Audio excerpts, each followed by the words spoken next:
What is going on, guys? Welcome back to another video, and today we're talking about the edge rushers, the outside linebackers for the New York Giants. Now, this is now the biggest question mark on this Giants team right now. Yes, you have the cornerbacks, but you have a lot of talent there at cornerback that we're not really worried about that much. They've shown during OTAs and minicamp that the secondary, yes, it's gotten very changed up, but it's pretty strong. But the edge rush position, the outside linebackers. Nobody knows who's going to be the number one guy. Nobody knows who's going to make the roster, who's going to be cut.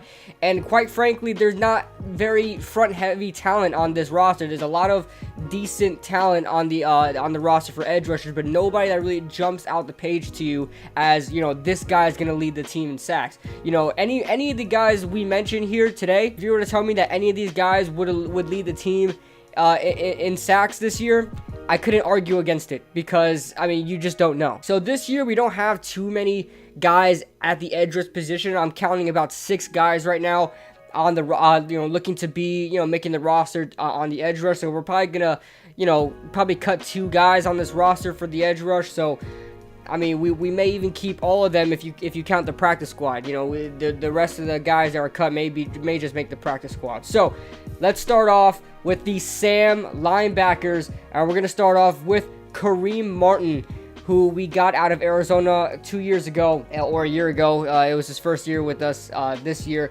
and you know what? He definitely underperformed. I thought his contract was too heavy. I think he's getting somewhere around $8 million, $7 million a year. Correct me if I'm wrong. Something like that. Definitely not worth it. I don't know if he's gonna be on this. I don't know when his contract is up, but I think it's up next year. I think he's got one more year with us. But he definitely has to improve, and definitely he has a fire under him with Ximines coming in. We'll get to him in just a second. But Kareem Martin, he's a bigger linebacker, and I don't know. He doesn't really scare you when he's playing, but he's a bigger guy. You would think would just rush right through the edge and things like that, and just power rush right through. But he makes good tackles here and there, but he's not really anything special. And I definitely think he's going to be challenged for the starting spot. As of right now, he is the starter, sadly. So I think he will be challenged in this preseason. We then move on to Ximines, the rookie 3rd round pick out of Old Dominion. I'll tell you right now, I think he's the most talented edge rusher on the roster right now. Will he be the best? I don't know. We have a couple of guys that I'm looking at, but I don't know if he's going to be the best. But, he damn sure can do so.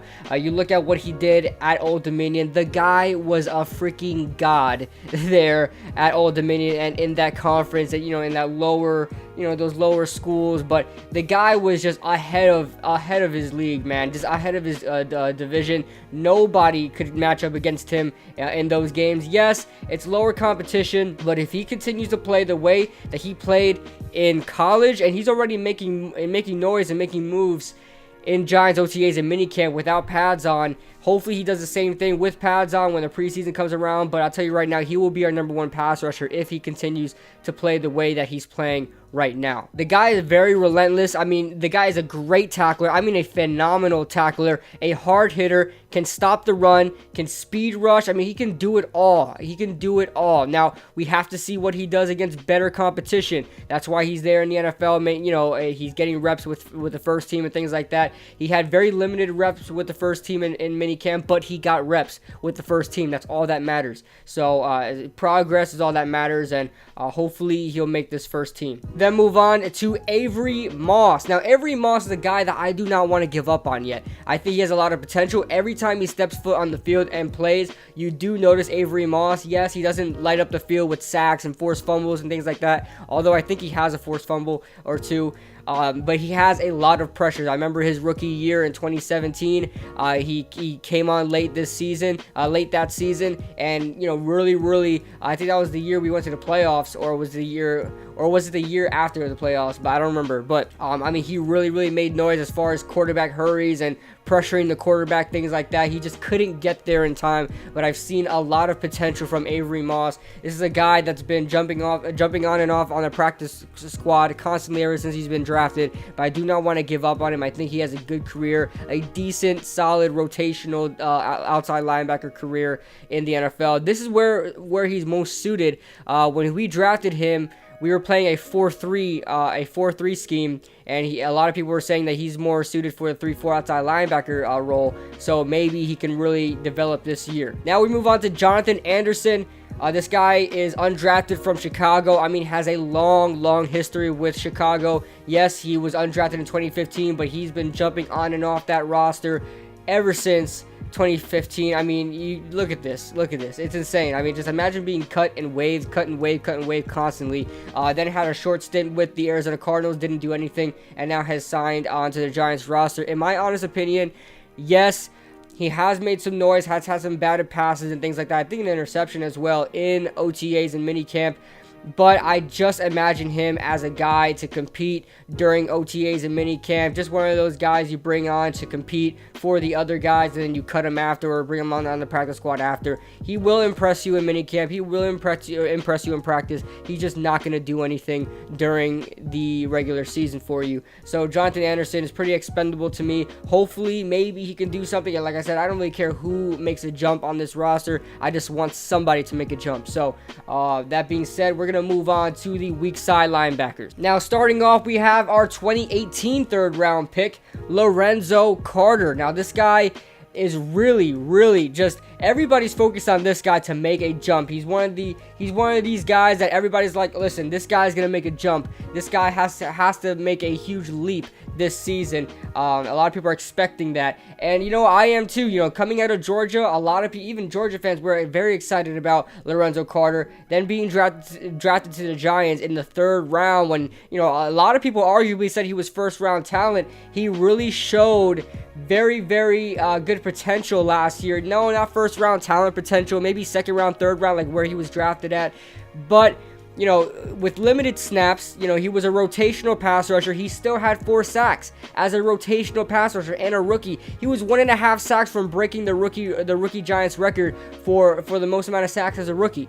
And BJ Hill broke that last year as well with 5.5. You got to think, if Lorenzo Carter consistently played, he probably would have had 7 sacks and would have broken the record. I mean, would have smashed the record. So, Lorenzo Carter is definitely going to make a big leap this season. I imagine he's going to start this season. He is, playing with the first team very consistently.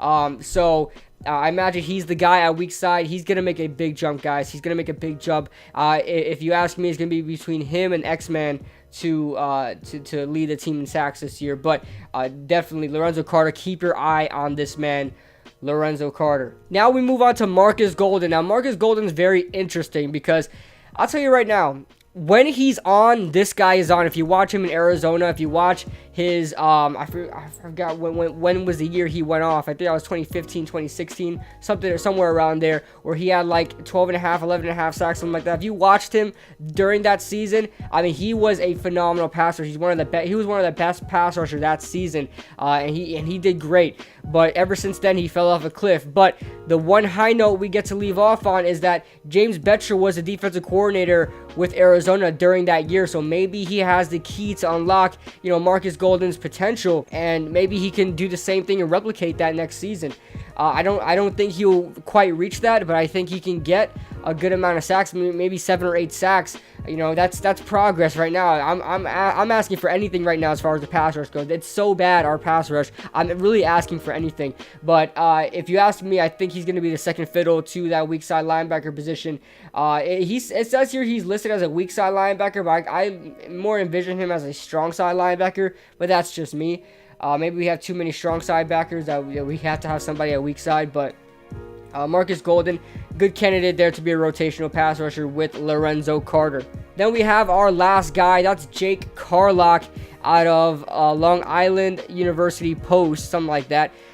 This guy is extremely underrated. A lot of you guys have been talking about, DMing me, talking about, watch this guy. This guy is great. His only this is how you know his school is like barely known. His highlights are only on Huddle.com. I mean, Huddle is where you find high school highlights, and this guy was playing college, and that's the only place you can really find his highlights. But I mean, he was great. He was just like Ximines. He was a guy out of everybody else's, everybody else's league in that lower competition. He completely dominated over there at LIU, and he's a very versatile guy.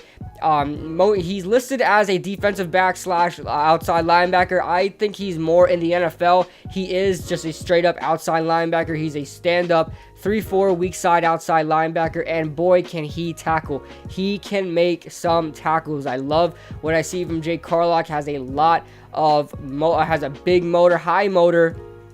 Does not stop till he gets to the quarterback, lays huge hits, and also can cover quite well. No, he doesn't have, the quickness and he's not very quick on his feet, doesn't have that lateral quickness either, but he has the ability to cover, has the ability to play the ball when it's in the air, and also he specializes in long snapping. Pat Shurmur did note that during a press conference, and he is working on long snapping. So when Zach Diassi inevitably finds his way off this roster after a very, very, very long career, maybe Jay Carlock could be that next guy and also take some snaps at linebacker. That would be very, very interesting to see from the Giants. So I imagine he may make the practice squad, just to try him out at linebacker and long snapping should Zach Diassi go down, because there has been some times where Zach Diassi does get hurt. So you may imagine Jay Carlock steps in for Zach Diassi when that happens. So that is the edge rush preview, guys. Let me know what you guys think in the comment section below. This is probably one of our worst rosters as far as pass rush goes. Yes, we have some good guys there, X-Man, Lorenzo Carter, but these are guys straight up potential. Nobody that really jumps out the page to you. So all that being said, for all Giants news and NFL news alike, I'm Kid Blue, and I will see you guys in the next video.